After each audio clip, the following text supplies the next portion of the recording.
भारताच्या इतिहासातील अशी कथा ज्याने भारताचा इतिहास पूर्णपणे बदलून टाकला, ही कथा आहे कन्नौज साम्राज्याची, जे कोणालाच जिंकता आलं नाही. पण यामुळे अख्खं उत्तर भारतच संपून गेला. शतकानुशतके पेटलेली ती ज्वाला, ती लढत होती फक्त एका सिंहासनासाठी.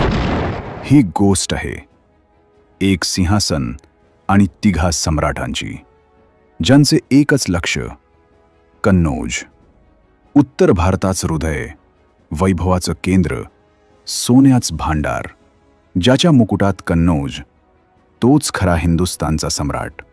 पूर्वेकडून धडक देत येत होते बंगालचे पाल, पश्चिमेकडून गर्जना करत चाल करून येत होते गुर्जर प्रतिहार, आणि दक्षिणेकडून वादळासारखे तुटून पडत होते राष्ट्रकूट.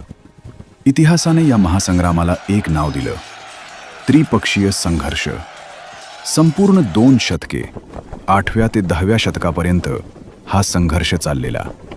राजे बदलले, सेना उद्ध्वस्त झाल्या, राज्य उद्ध्वस्त झाली, पण कन्नौजची भूक कधीच कमी झाली नाही.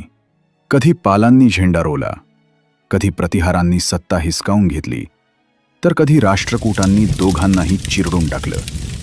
पण स्थिर कुणीच राहू शकलं नाही. हळूहळू तिन्ही साम्राज्य थकून गेली.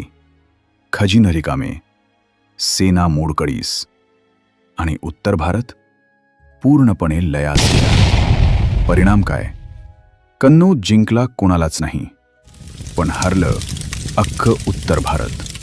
आणि त्याच कमजोरीच्या दराऱ्यातून उघडला पुढल्या विदेशी आक्रमणांचा दरवाजा, ज्याने पुढे जाऊन भारताचा इतिहास बदलला.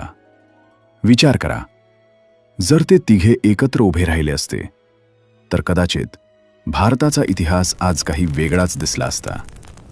कमेंटमध्ये सांगा, तुमच्या मते कोण होता खरा विजेता, ज्यानं राज्य नाही जिंकले पण इतिहास जिंकला.